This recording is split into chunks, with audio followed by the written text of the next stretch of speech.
Welcome to episode 1 of The Acquisition Engine, a 6-part mini-series on how content creators and agency owners can go from patchy 3 to 10k months to consistent 20-30k months, all without having to do any complex funnels or overworking yourself 60-70 hours a week. Now, I just want to make this as value-packed as I possibly can, so without further ado, I'm just going to go straight into it. This first episode, I will be focusing more on about how to sell certainty instead of selling clips. Now, the thing is, most creatives and agency owners assume more content equals cash, and that is the exact reason why so many creatives and agency owners get stuck under the 10k a month mark. Premium buyers don't need more videos. They want to buy a believable path to an outcome, a clear promise, a clear plan, and simple guardrails that literally protect their quality and the time that's being spent. So of course, I run a content agency and I have been for the past 5 years, and I've been able to scale it to 30k months. And with my spare time, after I've managed to, kind of automate the side of things with the agency, I've got into the coaching and mentorship side, where I now take on creatives and agency owners who are just below the 10k a month mark. I want to scale to that 20k a month mark. Now, one of my students, Adnan, he took on one of my proven short form creatives, filmed a quick straight talking reel for his agency page, and it probably crossed over 20 or 30k organic views, literally, no ads, nothing. His inbox was firing. And I believe off of the back of that, he secured somewhere around the region of 8 to 10k in terms of actual work that resulted off of the back of that. Once he's dealt with all the inquiries and all of that stuff, he got back 8 to 10k worth of work from an organic piece of reel. Now, that was just one asset out of many we've planned together. It was just a message, super clear message aimed at a real problem, a credible result, and the next step that made sense. That video was the epitome of selling certainty looks like when it works. Now, let's be honest about the two paths creatives take. The first path is a single catch-all package, endless custom tweaks and pricing tied to your time, with the steady and the constant questions and asking of, can I just add this one more thing? The other path is a more focused offer. People instantly understand, language is tied to what buyers actually value, and there's a simple weekly routine for checking progress and doing their reviews. And of course, there is a clear stance on why retainers beat the create and hope. The difference between the two offers is that one clearly scales you and the other one will just burn the hell out of you. Now, if you have lived in that old path, it will usually feel like this. Every deal is bespoke and very hard to compare. You hesitate to state boundaries for fear of losing the client.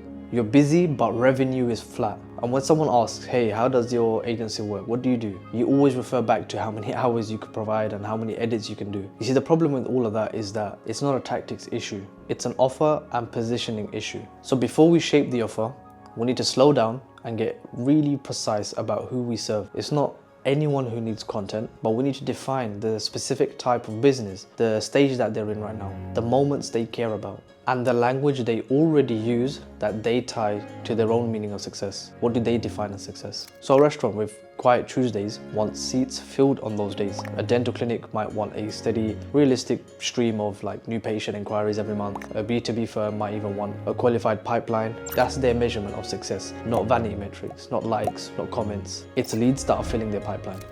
Now, specialists command more than generalists because buyers believe they'll solve a specific problem faster and with less risk. It's the same way that you would need a heart surgeon over a generalist doctor for a heart issue that you might have. Your market works the same way. So this is the most effective way that you can build your buyer picture or persona the right way. So we're going to list out 5 pains, written the way they say them, not in the way we might try and elaborate or add jargon in. Make it super simple. 5 pains. Then we want to do 3 outcomes that they will happily pay for.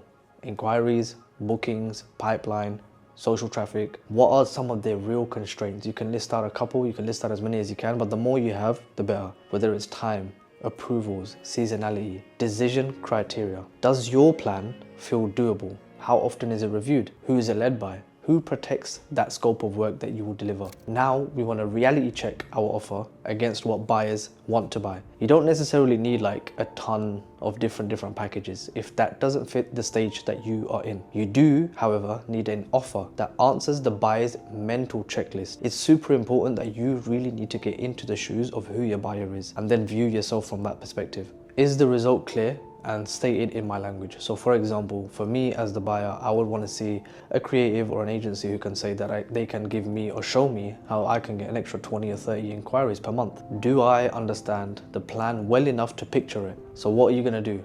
how does your process or your unique mechanism connect to the outcome that I as the customer want? Will you review progress on like a consistent rhythm and adjust if early signs are off, or are you just gonna hit and miss? Is there a believable path for me as the consumer from content to revenue? Because creating and hoping, if that's all you're relying on, that's not gonna last.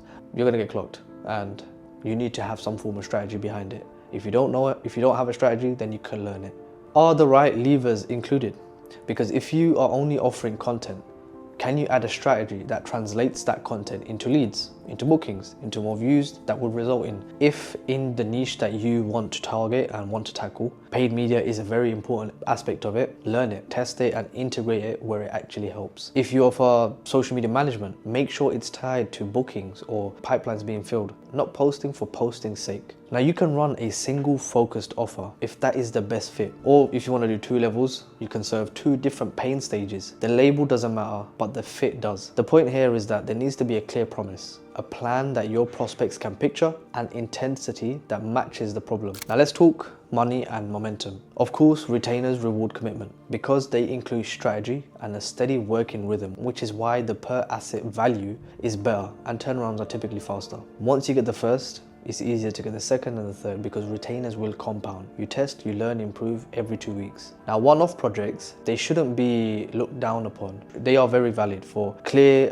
or specific launches. Even though they're tightly scoped, there is a fixed window, there is a longer lead time potentially, it is a higher per asset price, and there's less to little. Now, if this is used properly, you can 100% add or inject extra cash flow into your business. If you use that as just a model, then you're going to be kept on this famine feast treadmill. You're just going to keep running, and then you're going to keep chasing the same one-off projects, but there's no real consistency, there's no rhythm being built into your agency. You can't expect this to continue every month. Every month is starting from zero again. Now, a simple way to explain this to your prospects is that retainers include the plan, weekly reviews, and the adjustments that drive results. Now, one-offs are great as part of a launch, but they're tightly scoped. You know you're on the right path when you can explain who your offer is for in 1 or 2 sentences using the words of your prospect or your buyer. The minute you're able to explain the path from content to outcome, the minute that becomes obvious and it's not implied, that's when retainers feel more better value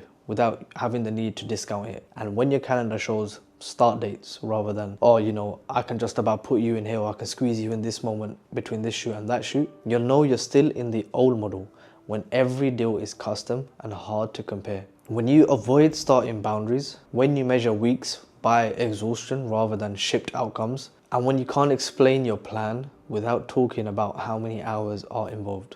All of those things matter, because when your offer matches a real pain, your promise is said in the buyer's language, and that way your retainer stance makes sense and everything else will just click. Your brand messaging, your outreach methods, your content ecosystems, and you can even start doing light paid ads for it to start compounding. That is what I call the acquisition engine at work, because that's where we integrate our personal branding into the agency side of things, add that with plus the outreach, plus content, plus paid ads, amplified by sales language that sounds like certainty, not selling timesheets. Now, if you're constantly in execution only mode, selling hours, customizing everything, reacting to phone messages, you're gonna drift back into over delivery and underpricing, even if the offer looks better on paper. So in the next episode, we're gonna get into the operating backbone that makes the offer stick. So in episode 2, we'll look at 5 shifts that change how you run the week and how you're perceived. Essentially moving from what I like to call a doer, someone who constantly does a lot of stuff, to a director, moving from reactive to proactive, changing your mindset from hourly to value-based outcomes, and moving from being a generalist to a specialist and a technician to a strategist. And of course, what each part looks like in a real agency setup. So if at any point this video resonated with you and you're ready to operate at this level of scaling to 20K a month, then DM me the word roadmap on Instagram. So I take on a small number of freelancers and agency owners each month for the one-to-one mentorship program that I've got. Hit me up, we'll talk, and I'll tell you straight up if you're a fit to install this now. And if you're not, I'll tell that to you too. No pressure, just literally having clarity on what the next best move is for you. That's it for episode 1, and I will see you on episode 2.